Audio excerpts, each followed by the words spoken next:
Mauricio, con un abismo enorme, de 16% a 7,2%, estamos hablando de una diferencia de 8,79 puntos ahí de por medio, en el in-between, como dicen los gringos. No se ve fácil ni se ve tampoco pronta una concertación, y también se ve difícil que no se logre entonces negociar algo que sea por debajo de los 2 dígitos, y se lo digo sobre todo pues porque el gobierno ya ha anticipado que eso es lo que quisiera. Y aquí lo que hay que entender, pues es que claro, esto suena bien, que se suba mucho el salario mínimo, pues claro que todos los trabajadores decimos, pero ¿por qué no?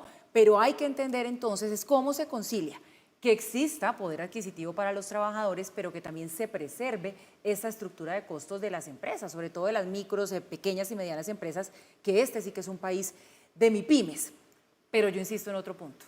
En este momento, y vuelvo un poco a lo que estábamos hablando ahora, Mauricio, a puertas de elecciones, también esta es una decisión muy populista, que se puede politizar mucho en ese sentido, porque un salario alto, pues claro que le gusta a la gente, pero eso nos trae otras consecuencias después. Eso es cierto, Paula, que a puertas de elecciones y tomando en cuenta lo que veníamos discutiendo, en el sentido en que el gobierno le ha metido todo el acelerador al gasto público, todo el acelerador a inflar la economía, todo el acelerador a que el año antes de elecciones haya beneficios, así sea de corto plazo, para distintos actores económicos, pues no es raro que el gobierno ya hubiera cantado. Acuérdense ustedes que esto que estamos viendo en este momento en las imágenes es una concertación entre trabajadores y empresarios, cada uno con su punto de partida.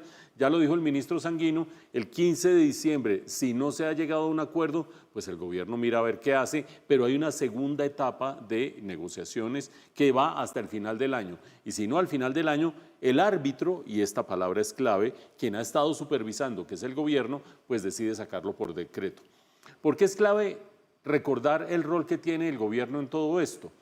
Porque, como lo decía Paula hace un momento, el gobierno ya cantó cuál es su posición.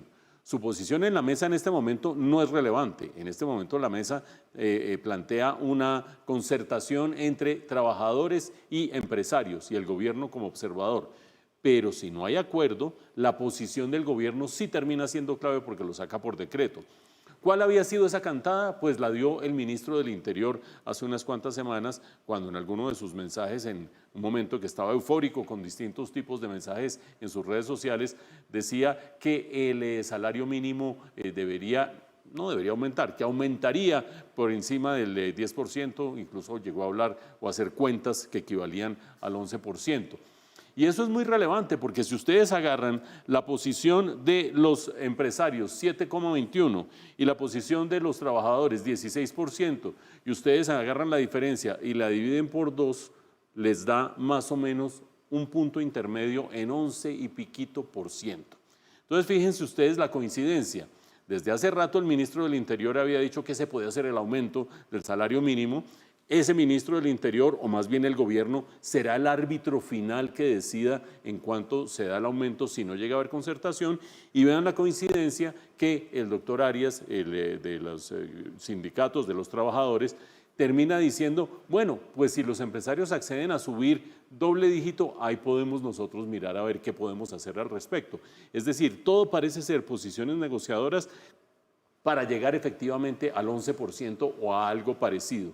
Y mientras tanto, en el resto de la economía, ¿qué sucede? Les doy un datico para que lo pensemos, ya que vamos a seguir durante todo este tiempo hablando de salario mínimo. En Colombia, 2,5 millones de trabajadores, de unos 21 millones de trabajadores que hay en el mercado laboral, 2,5 millones ganan el salario mínimo. Más de 11 millones ganan por debajo del salario mínimo. ¿Cómo puede alguien ganar por debajo del salario mínimo si es el salario mínimo? Pues porque hay mucha informalidad. Y si se van las luces en aumento del salario mínimo, titular, salen abrazados en fotos y demás, y en la vida real, pues sigue habiendo más informalidad seguramente y se incrementa el número de personas que ganan menos del salario mínimo, quizás se reducen las que ganan el salario mínimo.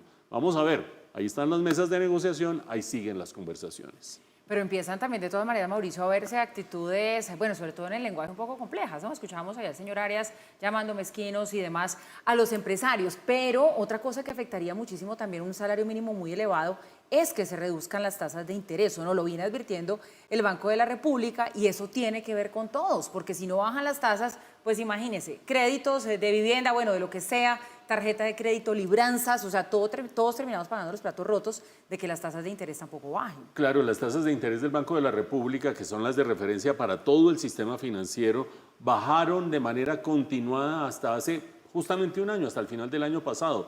A partir de ese momento empezó la duda de si sí, de si no, un par de bajas, sí, pero no. ¿Por qué? Porque la inflación ha estado haciendo así. La inflación no termina de bajar como había bajado en los meses anteriores. Y uno de los factores claves detrás de que la inflación no esté cediendo es una presión de costos, principalmente presión de costos laborales. Por lo tanto, ahí sí hay un sándwich específico, porque si se aumenta el salario mínimo otra vez por encima de la inflación, duplicando la inflación prácticamente, que ese es el 11%, eso le pone más piso a la caída de la inflación y por lo tanto le pone piso a la caída de las tasas de interés. Unas por otras, dirán algunos, quizás sea más capitalizable de cara a las elecciones decir, sacamos el salario mínimo en 11%, que decir, pero no se pueden bajar tasas de interés para impulsar más la economía.